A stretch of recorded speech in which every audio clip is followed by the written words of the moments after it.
Hey everybody, Aaron here. Welcome back to another anime review. Today we look at 18 If Episode 7. So, what? This was a very odd episode to say the least. That's probably why I'm like, on one hand, I kind of get what's going on. I kind of do. And you know what? It's like, hey, listen, I'm only human. There's times where I'm going to get something wrong with an episode, and I've done it plenty of times before. If anyone wants to correct me, you can feel free to the comments. I don't take criticism like that negatively. You know, what I can gather from this week's episode was that obviously we're in another dream world, and probably, by the way, one of the coolest things was the new art style. I actually liked the art style. I thought it was really cool and clever. The music was also phenomenal. Like, this episode had some of the best music of the series so far. But what I gather was that essentially because the girl was always listening to playbacks of The Wizard of Oz, she started dreaming in her mind The Wizard of Oz, like a scenario, like a kind of different version of that. And she was talking more about her friends, like, for example, her friend Pole and Pole, I forget the other kid's name, but it was Pole and his advisor, essentially, because Pole was actually a prince, and he became a king who was kind of corrupt. And his advisor, who was also his friend, apparently got him killed to take his seat of power, and ended up becoming the king also, but at one point, feeling so horrible about it, he decided to kill himself.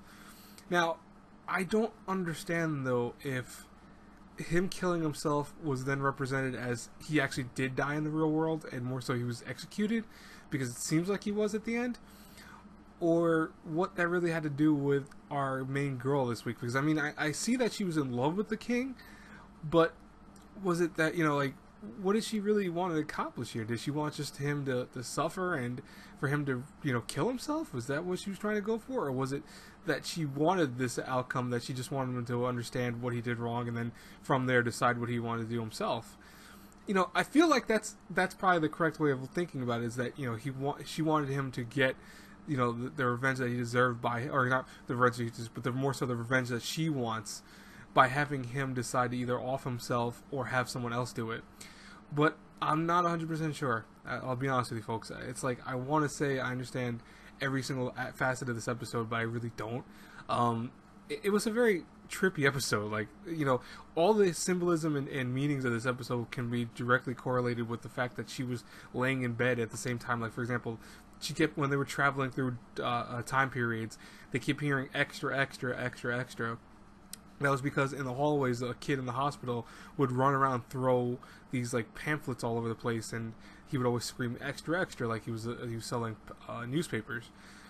And of course, like I said before in the beginning of this, that she heard the Wizard of Oz story and thus was correlating her dream world with the Wizard of Oz to a certain degree. But I just don't understand what was actually gained from this. Like, was it similar to episode 3 in the sense that, yeah, okay, so he did kill himself? I mean, that's what I gather, and I'm not saying I might be probably correct with this. I could be correct with it, because maybe I'm making more complicated than it should be, but it was so all over the place at times that you were like, what the fuck is going on, to be honest with you. But what were your thoughts about this week's episode, guys and girls? I would love to know in the comments below. As always, I have, I think, one other review today, which I think is Dive. I have that out later tonight. I don't plan on doing that until later tonight, because I have other things to do today, obviously. But I will talk to you guys then, hopefully. God bless you all if I don't. Have a great, blessed day, everyone. Enjoy the morning. Today's Friday, so enjoy Friday. Have a good one, everyone. Bye-bye.